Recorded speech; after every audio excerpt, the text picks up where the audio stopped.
नमस्कार, lead India के इस वीडियो में आपका बहुत बहुत स्वागत है। दोस्तों, मैं हूं एडवोकेट सुभाष सिंह और इस वीडियो में बात करेंगे कि जब स्पेशल मैरिज एक्ट में शादी होती है तो जो 30 दिन का वेटिंग टाइम पीरियड होता है जिसमें कोई भी व्यक्ति शादी को लेकर के ऑब्जेक्शन कर सकता है, तो ऑब्जेक्शन क्या हो सकते हैं, उन ऑब्जेक्शन के बाद से मैरिज रजिस्ट्रार क्या करेंगे, क्या आपकी शादी को कैंसिल कर देंगे, होगा क्या, सब कुछ मैं आपको बताऊंगा।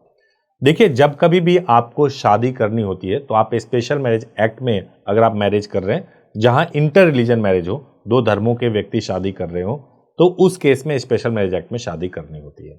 अब सबसे बड़ी बात यह है कि उसमें सबको मालूम होता है कि भाई 30 दिन का वेटिंग पीरियड मिलेगा, और ये 30 दिन का वेटिंग पीरियड इसलिए होता है ताकि एसडीएम ऑफिस के नोटिस बोर्ड पे ये लगाया जा सके कि ये व्यक्ति आपस में शादी करने वाले हैं, अगर कोई ऑब्जेक्शन हो तो ऑब्जेक्शन रेज कर सकते हैं।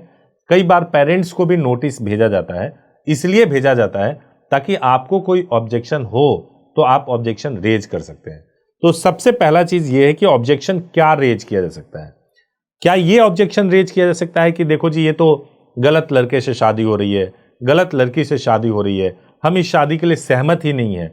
क्या इस तरह का ऑब्जेक्शन हो सकता है? आप कमेंट में बताइए आपको क्या लगता है। लेकिन अब मैं बताने जा रहा हूं कि एक्चुअल में ऑब्जेक्शन हो क्या सकता है। पेरेंट्स ये ऑब्जेक्शन कर सकते हैं कि ये जो कपल है जिनकी शादी होने जा रही है, अभी इनकी एज कंप्लीट नहीं हुई है, यानी अभी लड़का 21 का नहीं हुआ है या लड़की 18 की नहीं हुई है, ये ऑब्जेक्शन विद प्रूफ वहां दे सकते हैं। दूसरा, ये भी ऑब्जेक्शन कोई भी लगा सकता है कि ये पहले से मैरिड है, यानी कि अब ये बाइगेमी करने वाले हैं, यानी कि पहले से शादीशुदा है और फिर भी ये शादी करने जा रहे हैं। तीसरा, एक और ऑब्जेक्शन लगा सकते हैं कि भाई ये लोग तो प्रोहिबिटेड रिलेशनशिप में है, यानी ये नाते रिश्तेदार में ऐसे रिलेशनशिप में है जिसमें शादी हो ही नहीं सकती, कोई कस्टम परमिट नहीं करता। तो उस पे ऑब्जेक्शन जब रेज करेंगे फिर ये बहुत सीरियस ऑब्जेक्शन हो जाएगा और इसमें भी प्रूफ के साथ उनको जाना पड़ेगा। पेरेंट्स या कोई भी व्यक्ति ये भी आरोप लगा सकते हैं कि दोनों अनसाउंड माइंड है, यानी कि ये मेंटली ठीक नहीं है, डिसीजन नहीं ले सकते, इसलिए इनकी शादी को रोक दिया जाए। चलो जी, मान लेते हैं कि ये ऑब्जेक्शन तो लग गया, और वो सारे ऑब्जेक्शन नहीं लेंगे कि भैया ये हिंदू मुस्लिम शादी कर रहे हैं या फिर ये सहमति से शादी नहीं कर रहे। अब ऑब्जेक्शन लग गया, अब मैरिज रजिस्ट्रार या एसडीएम क्या करेंगे, एसडीएम का क्या राइट होगा, उसके बाद से उनको क्या प्रोसेस करना होगा। पहला प्रोसेस ये है कि जो ऑब्जेक्शन लगा है उस ऑब्जेक्शन को वो रिकॉर्ड करेंगे राइटिंग में कि भाई ये ऑब्जेक्शन है, रिटन में ऑब्जेक्शन को लेंगे। उसके बाद से 30 डेज के अंदर ही वो उसकी इंक्वायरी भी करवाएंगे कि क्या ये जो ऑब्जेक्शन है वो सही है या गलत है। इसके बाद डिसाइड करेंगे कि सही अगर है तो रोक सकते हैं मैरिज को, अगर गलत है ऑब्जेक्शन तो फिर प्रोसेस करेंगे और प्रोसेस करके मैरिज को करवा देंगे। अब सवाल यह है कि क्या, मान लीजिए मैरिज रजिस्ट्रार ने तो डिसाइड कर लिया कि भाई हमको तो इसमें कोई दिक्कत दिख नहीं रही है, मैरिज कर सकते हैं, तो अब सवाल यह है कि क्या पेरेंट्स पुलिस को कॉल करके क्या मैरिज को रुकवा सकते हैं?